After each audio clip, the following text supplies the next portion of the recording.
Hi everyone, this is George Huddy, and this semester I'm teaching a class on radiographic examinations of the head. These are among the more complex exams an X-ray tech will have to perform, and some students don't see very much of it in clinic. I wanted to talk about why I prefer doing some of those exams on the X-ray table versus using the upright board. Now there are some exams, particularly sinus radiography, where you want to perform them upright because that's the best way to see the air fluid levels in the sinuses. But for studies involving the skull, the mandible, the temporomandibular joints, I find it's a little easier for me and often a little easier for the patient to have them on the table. The main reason that I prefer the table for some of those exams is it controls motion very well. As you know, motion is very detrimental to image quality. It's going to blur out fine details if the patient is moving around.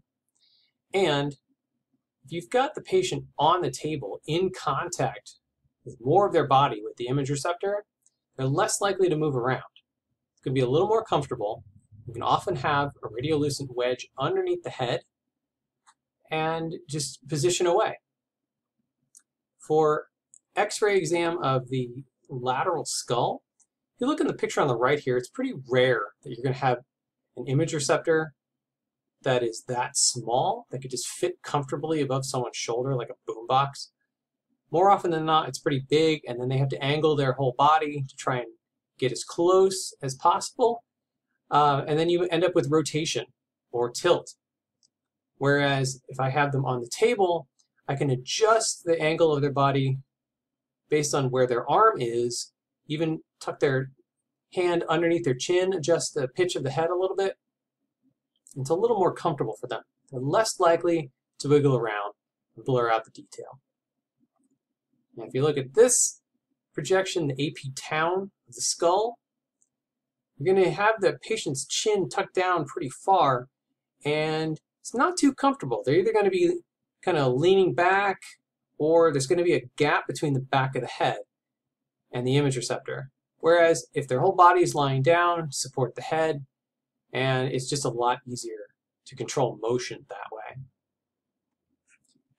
The other main reason I like to use the table for these types of studies is it's easy to make small adjustments. So when you're doing X-ray exams and you need, if you're using the upright board and you're not in exactly the right spot, you need to move the patient forward or backward. You can't really move them up and down too well. So that means you're going to need to move the X-ray tube itself and then match up with the image receptor. So you're potentially moving up to 3 pieces. Because if you misalign the X-ray tube and the image receptor, then you're probably going to have to do a repeat. So if I'm on the table, on the other hand, the X-ray tube and the image receptor are already aligned and detented. Everything's locked in. And the tabletop, I can float that surface around and just move the patient where I need to. I don't have to worry about moving the tube. I don't have to worry about moving the image receptor. I can concentrate on the positioning and just move the table where I need it. So it's a factor of moving one object versus 3 doing it upright. So put it all together, sometimes easier for your patient in terms of comfort of lying on the table, controls motion very well, and it's easy to make small adjustments without having to reorient the X-ray tube and the image receptor. So try it out, see what works better for you, practice on the table, practice upright, get a sense of what's easier for you, because that's going to make your headwork exams go a lot smoother. Thanks for watching.